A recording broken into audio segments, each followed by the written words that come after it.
기도하시겠습니다. 귀하신 주님, 우리에게 생명 주시고 영생 주시고 영원한 하나님 나라에 살 소망을 주시어 우리에게 아버지 되신 주님을 찬양하고 감사드립니다. 그럴 뿐만 아니라 하루하루 이 땅에 살아가는 동안 능력으로 지켜주시고 보호하여 주시는 청을 감사드립니다. 오늘 저희들이 말씀 앞에 겸손한 마음으로 기다리는 마음으로 성령의 도우심을 간구하며 저희들이 함께 있사오니 이 시간 성령께서 역사하여 주셔서 소망이 새로워지고 하나님의 뜻을 따라 그렇게 살 수 있는 능력 허락하여 주시옵소서. 모든 영광 하나님께 돌려드리며 예수님의 이름으로 기도합니다. 아멘. 우리 하나님의 말씀 로마서 16장 1절로 5절까지 사도 바울의 문안 인사와 축복이라는 제목으로 하나님의 말씀 로마서 16장 1절로 5절까지 우리 큰 목소리로 같이 읽어주시겠습니다. 내가 겐그리아 교회의 일꾼으로 있는 우리 자매 베웨를 너희에게 추천하노니 너희는 주 안에서 성도들의 합당한 예절로 그를 영접하고 무엇이든지 그에게 소용되는 바를 도와줄지니 이는 그가 여러 사람과 나의 보호자가 되었습니다. 너희는 그리스도 예수 안에서 나의 동역자들인 브리스가와 아굴라에게 문안하라. 그들은 내 목숨을 위하여 자기들의 목까지도 내놓았나니 나뿐 아니라 이방인의 모든 교회도 그들에게 감사하느니라. 또 저희의 집에 있는 교회에도 문안하라. 내가 사랑하는 에베네도에게 문안하라. 그는 아시아에서 그리스도께 처음 맺은 열매니라. 아멘. 저와 여러분이 오랫동안 로마서를 함께 공부했습니다. 아마 다음 주일날이면 로마서가 이제 끝나게 될 것 같습니다. 여러 시간 동안 함께 하나님의 말씀을 나눌 수 있도록 기회와 은혜를 주신 하나님께 감사드리고 또 함께 이렇게 배움을 나눠주신 여러분께도 진심으로 감사를 드립니다. 오늘 저는 사도 바울의 문안 인사와 축복이라는 제목으로 아마 오늘 시간과 다음 시간 두 주간에 걸쳐서 이 로마서 16장 마지막 부분을 공부할 것 같습니다. 로마서 16장에는 당시 로마에 살고 있는 성도로서 사도 바울의 문안과 인사와 축복을 받는 26명의 성도들의 이름이 이 말씀 속에 기록되어 있습니다. 이 26명의 로마 교회의 성도 중에는 유대인도 있었고 그리고 헬라인도 있었고 로마인도 있었고 노예도 있었고 황족, 귀족들도 있었고 각종 여러 종류의 사람이 이 사도 바울의 문안 인사와 축복을 받는 사람들이 그 속에 들어 있습니다. 이것은 당시 로마 교회의 성격을 우리에게 잘 말해주고 있는 것입니다.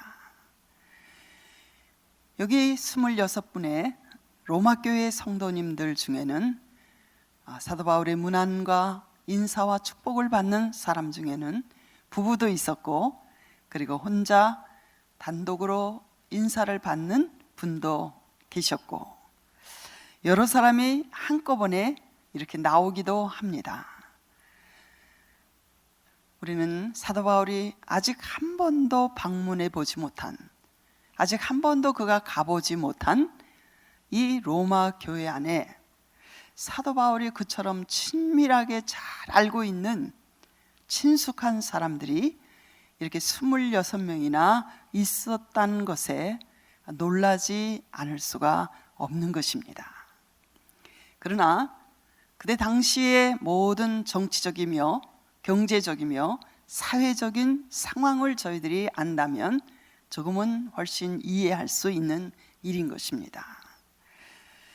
사도 바울이 선교할 당시에 모든 세계의 길은 다 로마로 향하여 통하여 있었습니다.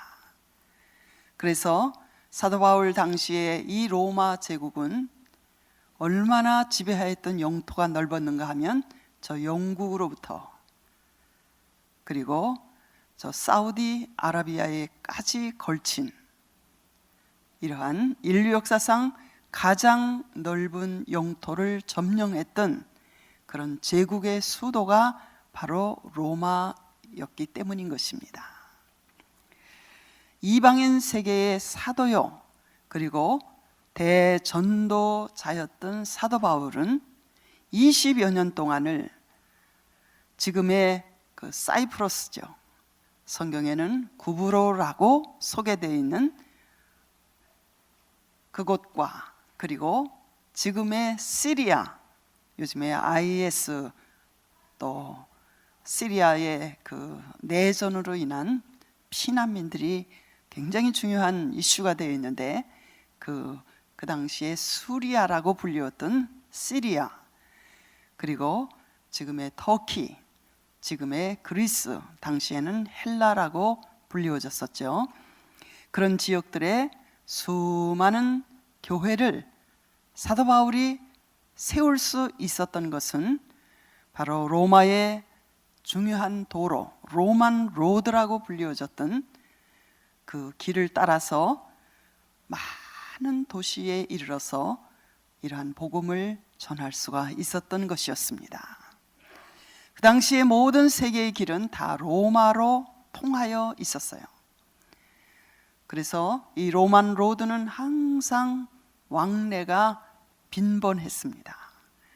군대들이 지나가기도 하고 또 무역상들이 지나가고 여행자들이 지나가고 그 길을 따라서 복음을 전하는 전도자들이 그 길을 이용해서 이렇게 왕래할 수 있었고 그 길로 말미암아 각국으로 여행을 빠르고 쉽고 안전하게 팍스 로마나라고 불리우는 그 당시에 그 로마 세계의 군대가 산적이나 해적을 잘 이렇게 다스리고 있었기 때문에 안전하게 여행을 할 수 있었던 것입니다.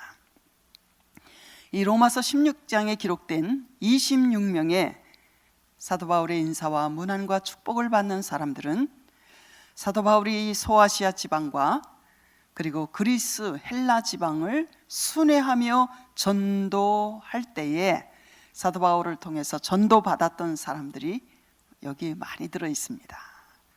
그리고 사도 바울의 친구이며 친척이었고 그 당시에 빈번한 왕래가 잦았던 이 로만 로드를 통해서 세계의 수도라고 불리우는 곧 지금의 뉴욕과 같은 이러한 로마시로 이주해 들어간 성도들이 이미 오래전부터 사도 바울과 여러 해 동안 신앙적인 교제를 나누고 있던 사람들이 이제 소아시아나 헬라 지방에 살고 있었던 이런 사람들이 로마시로 이주해간 사람들이 로마 교회에 출석하고 있었다고 볼 수 있는 것입니다. 여기에 기록된 이런 사도 바울의 간곡한 문안은 정말 고단하고 바쁜 생애를 보내었음에도 불구하고 사도 바울은 모든 사람에 대한 관심을 잃어버리지 아니하였고 그리고 그들과의 친교를 게을리하지 아니하였던 그러한 사도 바울의 인간미를 우리에게 보여주는 말씀이라고 할 수 있습니다. 로마서 16장 안에 등장하는 사람들을 보면 자유인도 있었고 노예도 있었고 그리고 남자도 있었고 여자도 있었고 아무런 사회적인 신분이 성별이 차별이 없이 로마 교회는 하나의 공동체를 이루고 있었음을 볼 수 있는 것입니다. 로마서 16장 8절에 보면 우리 한번 찾아보실까요? 로마서 16장 8절입니다. 제가 읽습니다. 또 주 안에서 내 사랑하는 암블리아에게 문안하라. 이 암블리아라는 사람은 그 당시 로마식으로 보통 많이 불리웠던 노예들의 이름이었습니다. 그 사람의 신분은 자유인이 아니라 노예였다는 것을 볼 수 있지요. 그 다음에 로마서 16장 9절도 한번 같이 우리 한번 큰 소리를 읽으시지요. 그리스도 안에서 우리의 동역자인 우르바노와 나의 사랑하는 스타구에게 문안하라. 이 우르바노 그리고 스타구 다 당시 노예들에게 붙여주었던 흔한 이름을 가리키는 그런 사람들인 것입니다. 초대교회 안에는 많은 노예 신분의 성도들이 많이 있었습니다. 그래서 고린도 전서나 예배소서나 또 골로새서나 디모데 전서나 베드로 전서를 보면 그 당시에 노예의 신분을 가진 종된 사람들에게 주시는 많은 교훈의 말씀이 들어있어요. 종된 사람들에게 상전에게 순복하라. 이런 교훈의 말씀이 신약 성경 이 서신 속에 많이 들어있는 것을 볼 수 있습니다. 특별히 로마서 16장 10절을 한번 찾아보시죠. 로마서 16장 10절 말씀 같이 보실까요? 그리스도 안에서 인정함을 받은 아벨레에게 문안하라. 아리스토블로의 권속에게 문안하라. 여기 아리스토블로는 헤롯 대왕의 손자였습니다. 그러니까 신분이 상당히 높은 그런 귀족이었다는 것을 볼 수 있지요. 그리고 로마서 16장 11절도 찾아보실까요? 같이 읽으시겠습니다. 내 친척 헤로디온에게 문안하라. 나기수의 가족 중 주 안에 있는 자들에게 문안하라. 여기 나기수는 당시 로마 제국의 황제였던 글라우디아의 황제의 비서였다고 알려져 있습니다. 여기 로마서 16장에 기록된 사도 바울의 문안 인사를 받는 26분 중에 13명 정도가 황족이 아니면 로마의 왕궁과 관련이 있는 그러한 상류층에 속한 사람들이 26명 가운데 13명이 그런 신분의 사람이었으므로 이미 기독교가 로마의 궁중과 황제의 가족들에게 이미 전파된 것이라고 볼 수 있는 것입니다. 사도 바울이 이 로마서를 쓸 당시에 벌써 기독교는 로마 제국의 왕실, 황실 깊은 데까지 복음이 많이 전파되었던 것으로 볼 수 있는 것입니다. 그러면 이런 노예, 자유민, 로마 제국의 황제의 비서, 가족들, 또 헤롯 대왕의 손자, 이런 사람들이 다 신분에 관계없이 한 로마 교회 안에 성도들이 될 수 있었던, 하나로 될 수 있었던 근거가 무엇이었는가를 성경이 우리에게 말씀하시고 있는데, 우리 한번 찾아보실까요? 로마서 16장 8절입니다. 8절 같이 읽으실까요?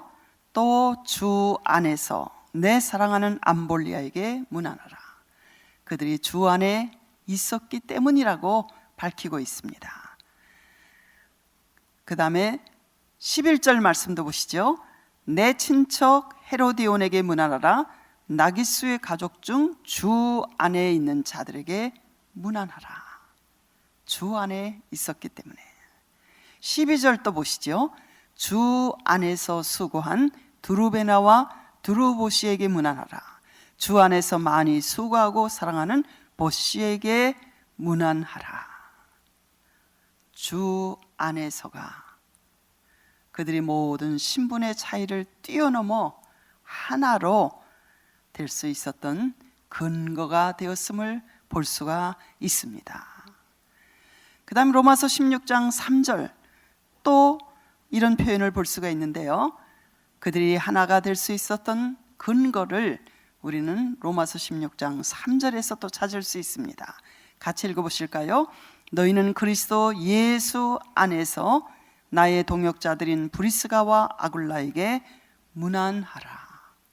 그들 모두가 그리스도 예수 안에 있었기 때문에. 그 다음 7절 또 보시죠. 7절 같이 읽으실까요? 내 친척이요 나와 함께 갇혔던 안드로니고와 유니아에게 문안하라. 그들은 사도들에게 존중이 여겨지고 또한 나보다 먼저 그리스도 안에 있는 자라. 9절 말씀 다시 또 읽겠습니다. 9절 그리스도 안에서 우리의 동역자인 우르바노와 나의 사랑하는 스타구에게 문안하라. 그들 역시 그리스도 안에 있었습니다. 10절 한 구절만 또 보실까요? 그리스도 안에서 인정함을 받은 아벨레에게 문안하라. 아리스토블로의 권속에게 문안하라. 주 안에서 그리고 그리스도 안에서는 자유인이나 노예인이나 남자나 여자가 아무런 차별이 없이 하나의 공동체, 교회를 이루고 있음을 볼 수 있는 것입니다. 영혼의 가치와 인격의 가치는 아무런 사람 사이에 차별이 있을 수가 없습니다. 동일한 것이죠. 유대인도 이방인도 주인도 노예도 그리스도 예수 안에서 주 안에서는 영혼의 가치나 인격의 가치는 차이가 전혀 있을 수 없이 동일하다는 것을 성경은 우리에게 말씀해 주시고 있습니다. 사람은 사람을 이렇게 나누어요. 상, 중, 하로. 그 사람의 지식 상태가 어떠냐, 교양 상태가 어떠냐, 또 경제적인 수준의 상태가 어떠냐, 교육에 얼마나 많은 교육을 받았느냐, 남자냐 여자냐 어린아이냐 어른이냐. 그래서 상중하로 사람은 사람의 가치를 이렇게 나눕니다. 그런데 하나님께서 우리를 보시는 기준은 언제나 상중하가 아닌 좌와 우예요. 동일한 선상에 위아래 선상으로 보시는 것이 아니라 하나님이 우리를 보실 때는 그렇게 동일한 좌와 우의 기준에서 보시지 상중하의 높고 낮음의 기준에서 사람을 보시지 않는다는 것을 우리는 언제나 기억하여야 할 것입니다. 초대교회는 계급과 신분과 지위에 아무런 차별이 없었어요.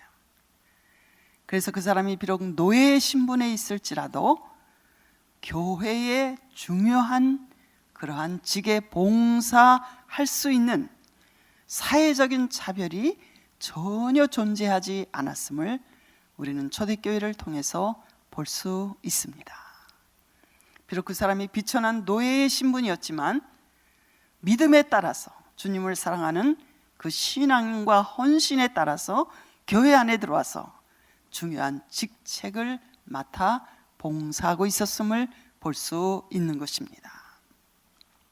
사도 바울이 교제하고 있던 사람들의 이 수준은 황족에서부터 노예에 이르기까지 많은 사람과 더불어 교제를 나누고 있었음을 볼 수가 있는 것입니다.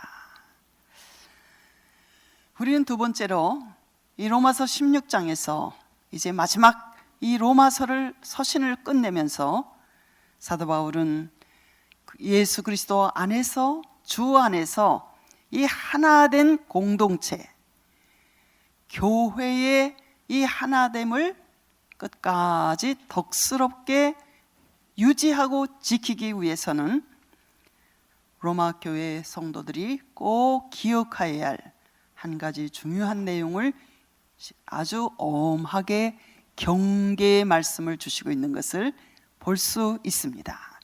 우리 그 말씀을 한번 같이 읽어보실까요? 마지막으로 뭘 경계했는지 로마서 16장 17절로 20절까지입니다. 교회의 하나됨을 끝까지 덕스럽게 유지하고 지키기 위해서 성도들이 한 가지 꼭 조심하고 멀리하고 경계해야 할 일을 엄하게 여기 기록하고 있는데 17절 같이 읽으시죠. 형제들아 내가 너희를 권하노니 너희가 배운 교훈을 거슬러 분쟁을 일으키거나 거치게 하는 자들을 살피고 그들에게서 떠나라. 이 같은 자들은 우리 주 그리스도를 섬기지 아니하고 다만 자기들의 배만 섬기나니 교활한 말과 아첨하는 말로 순진한 자들의 마음을 미혹하느니라. 너희의 순종함이 모든 사람에게 들리는지라. 그러므로 내가 너희로 말미암아 기뻐하노니 너희가 선한데 지혜롭고 악한데 미련하기를 원하노라. 평강의 하나님께서 속히 사탄을 너희 발 아래서 상하게 하시리라. 우리 주 예수의 은혜가 너희에게 있을지어다. 교회의 이 하나됨, 자유인이나 노예나 황족이나 남자나 여자나 아무 차별이 없이 그리스도 예수 안에서 주 안에서 하나 되게 하신 이 아름다운 덕스러움을 유지하기 위해서 꼭 조심하고 멀리 하여야 할 중요한 내용이 하나 있는데 그것을 마지막으로 사도 바울은 로마 교회에 여기 엄중하게 경계의 말씀을 주고 있는데 그것이 바로 분쟁에 관한 경고인 것입니다. 어느 시대에나 기독교의 복음이 전파되는 곳마다 영혼들이 구원받는 역사가 일어나면 사탄의 역사는 두 가지로 나타나요.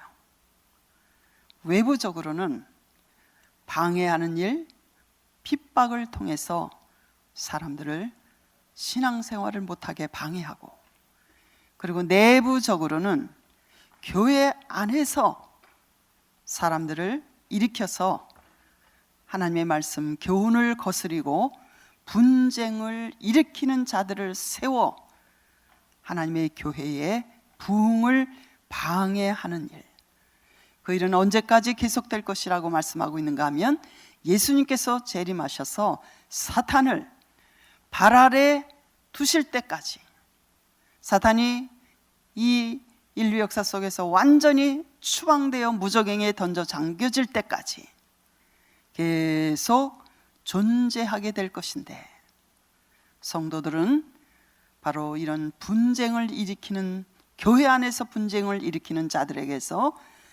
떠날지어다, 그들을 가까이 하지 말라고 여기 엄중하게 경계하시고 있는 것입니다.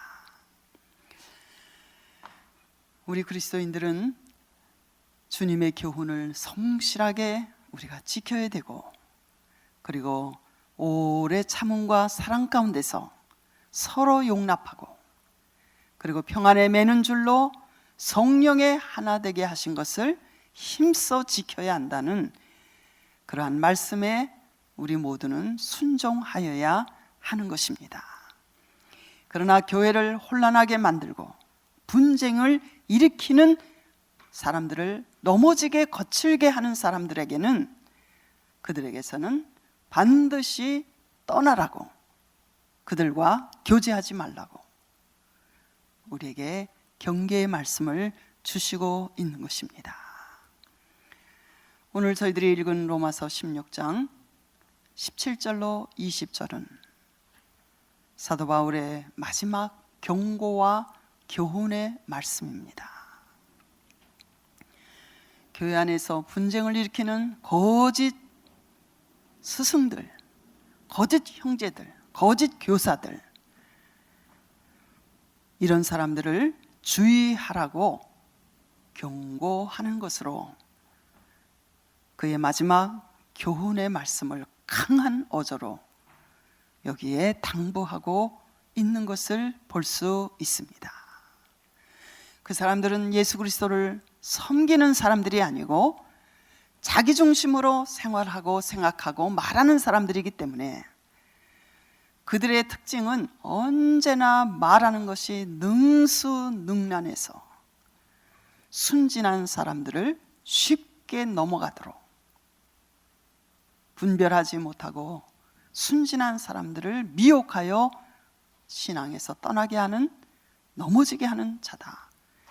이런 거짓 스승들, 거짓 교사들, 거짓 형제들, 그들을 가까이 하지 말고 떠나라.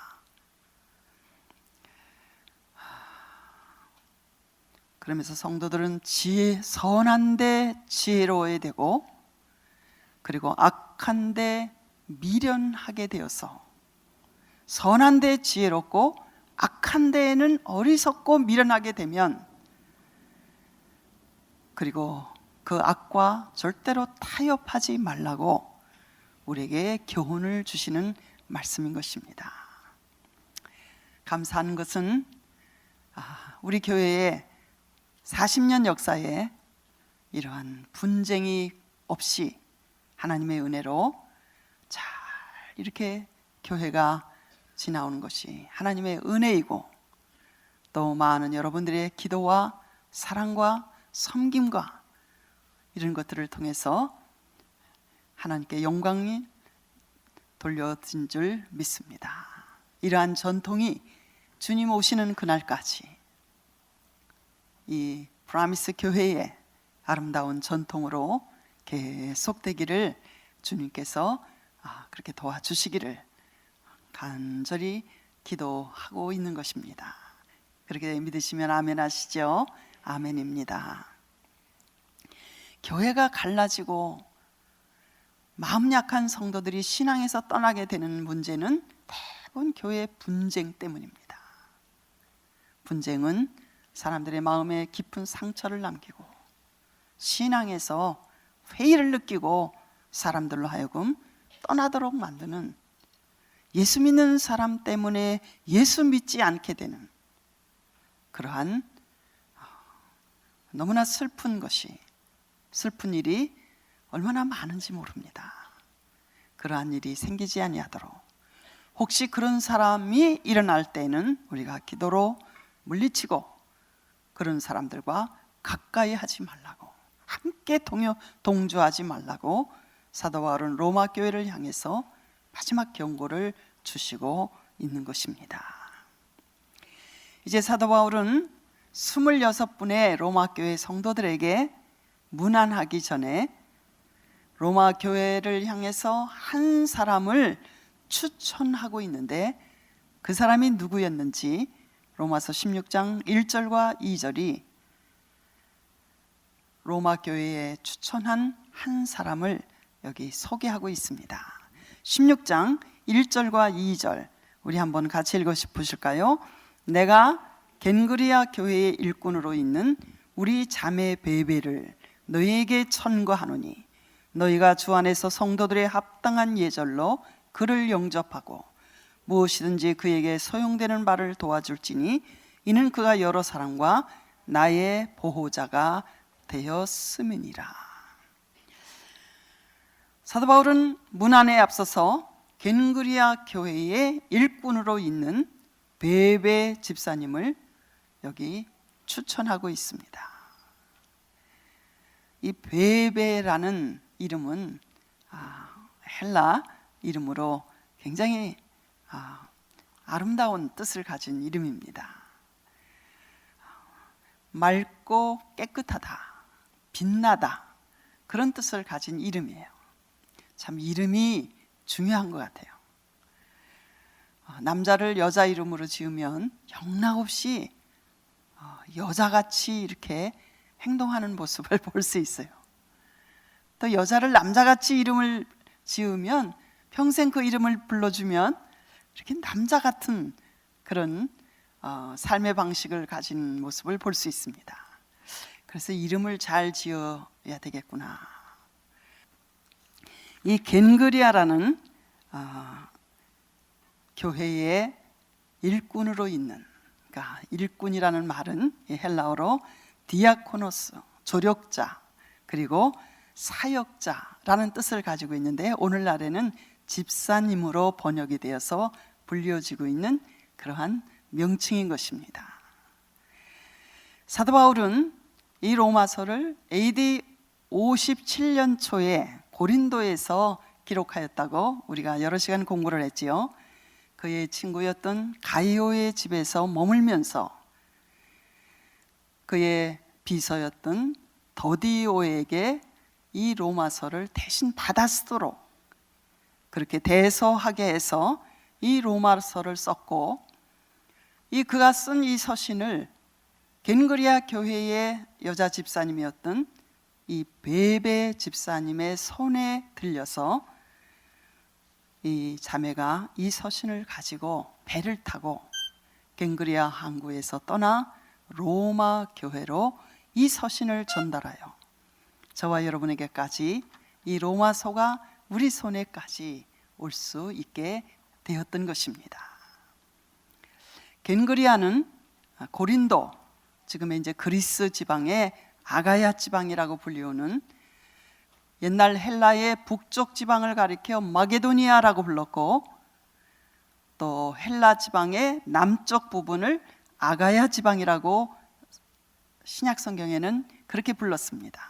이 고린도는 아가야 지방에 속한 남쪽 그리스에 속한 항구 도시예요. 고린도에서 약 12km 떨어진 외항 조그마한 항구 도시가 겐그리아입니다. 고린도에서 약 12km 떨어져 있는 동쪽에 위치하고 있는 그러한 항구 도시인데, 이 겐그리아는 일찍부터 사도 바울의 선교에 의해서 복음 전파를 통해서 교회가 세워진 곳이었습니다. 1928년에 이쪽 지역에 큰 지진이 일어났어요. 그래서 이 겐그리아 항구가 많이 파괴되었고 이 부근이 파괴되었습니다. 그리고 이 고린도 운하가 개통되었어요. 세계에서 운하는 세 군데가 있죠. 수에즈 운하가 있고, 그 다음에 파나마 운하가 있고, 그리고 고린도 운하가 있습니다. 여러분이 이제 고린도 쪽에 성지순례를 가시면 이 고린도 운하를, 옛 고린도를 방문하기 위해서는 반드시 아덴에서 이 고린도 운하 쪽을 지나가게 되어 있어요. 고린도 운하의 건설과 지진으로 말미암아 겐그리아 항구 도시 자체가 대부분이 지금은 물에 잠겨 있습니다. 제가 오래전에 이곳을 방문했을 때는 그 겐그리아 항구 도시에 세워졌던 유대인의 회당, 그리고 여러 건물의 모습들이 이렇게 물에 잠긴 채 그 바닷가에 이렇게 흔적으로, 이렇게 물이 너무 맑고 깨끗해서 그 도시의 흔적을 이렇게 많이 볼 수 있어요. 얼마나 지중해 물이 그 겐그리아 항구에 깨끗한지, 마치 지금이라도 조그만 배를 타고 베베 여집사님이 사도 바울이 고린도에서 쓴 그 로마서를 가지고 그 항구를 출발해서 로마로 떠나는 모습이 그냥 이렇게 막 보이는 것 같아요. 너무나 감동적인 그러한 항구입니다. 이 겐그리아 항구는 사도행전 18장 18절에 보면 사도 바울이 일찍이 서원하는 것이 있어서 이 겐그리아 도시에 와서 머리를 삭발하고 깎았다고 사도행전 18장 18절에 기록되어 있습니다. 그가 나실린의 서원, 유대인의 법을 따라서 그곳에서 머리를 깎았는지, 아니면 어떤 간절한 기도의 제목이 있어서 하나님 앞에 결심한 것이 있어서 머리를 깎았는지는, 삭발을 했는지는 우리로서는 기록이 없기 때문에 알 수가 없지만 성경에는 이런 말씀이 기록되어 있는 것을 볼 수가 있습니다. 사도 바울의 1차, 2차, 3차 전도 여행을 보면 1차 전도 여행할 때는 안디옥에서 출발해서 주로 이 구브로 사이프러스를 통하고 주로 이 소아시아 쪽을 여행하면서 갈라디아 교회들을 세웠어요. 2차 전도 여행 때는 바로 이 마케도니아 지방, 곧 유럽 전도를 시작했습니다. 그래서 아가야 지방에 있는 남 그리스 지방에 있는 베레아 교회와 그리고 고린도 교회를 이곳에 세웠습니다.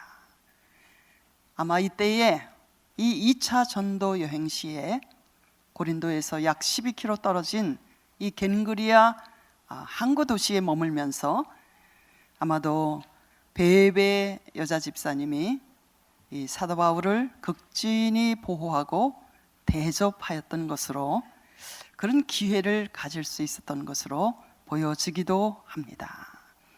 이제 3차 전도 여행 때는 소아시아 지방의 가장 중심 도시인 예베소에 한 3년간을 머물면서 예베소 교회를 세웠죠.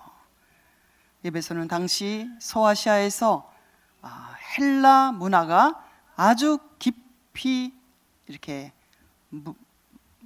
침투하였던 그러한 곳으로 유대인 공동체를 중심으로 해서 유대인 회당을 중심으로 해서 사도 바울은 예배소 교회를 세운 것이 사도행전 19장에 주로 기록되어 있습니다.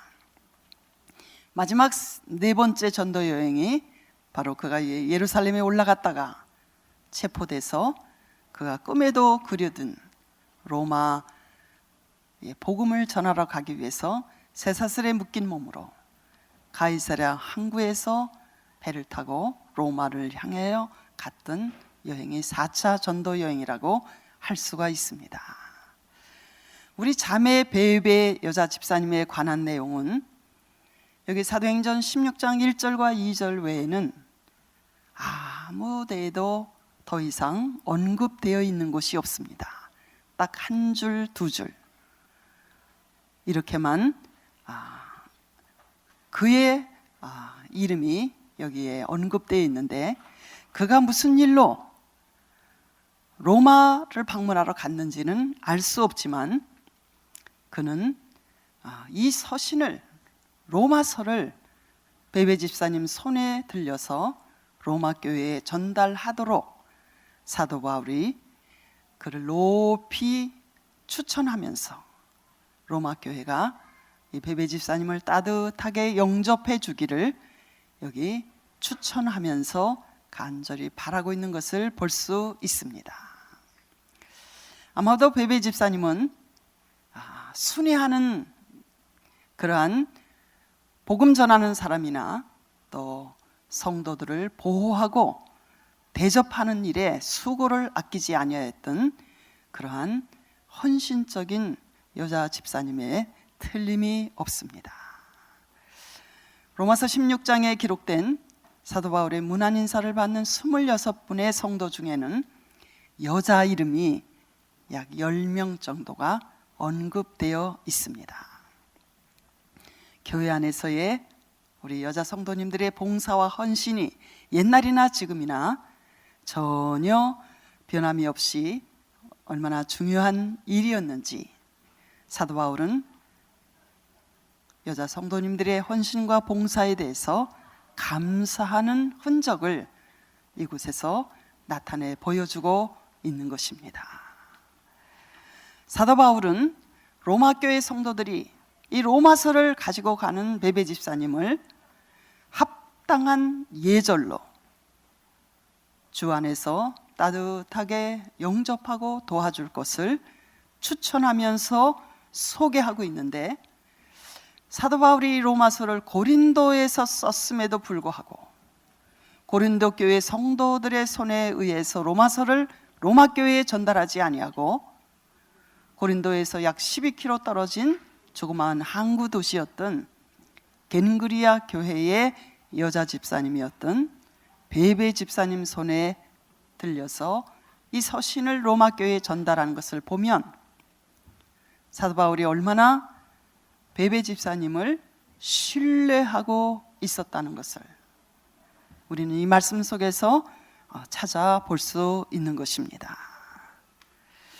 사도 바울이 지금 저와 여러분을 이렇게 잘 알고 있는 사이라면 그는 로마 교회를 향해서 혹은 다른 사람들에게 저와 여러분을 어떤 모습으로 어떻게 추천하고 우리를 소개할 것인지 생각해 보면 좀 겁이 나는 내용입니다.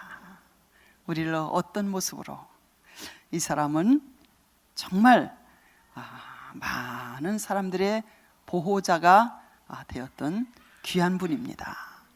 이분을 여러분에게 보내니 주 안에서 따뜻하게 합당한 예절로 그를 맞이해 주시고 그에게 초행길인, 로마의 초행길인 이 베베 집사님에게 로마 여행에 필요한 정신적이고 물질적인 도움도 이분에게 해달라는 부탁을 보여주고 있습니다. 우리는 이제 로마서 16장 1절과 2절까지를 마치고 다음 시간에 이제 브리스길라와 아굴라로부터 시작해서 여기 로마서 16장에 기록된 26분의 당시 로마 교회 성도들의 한 분 한 분 사도 바울의 문안 인사를 받는 분들에 대한 소개를 드림으로 로마서를 이제 마치려고 합니다. 우리 기도하시겠습니다.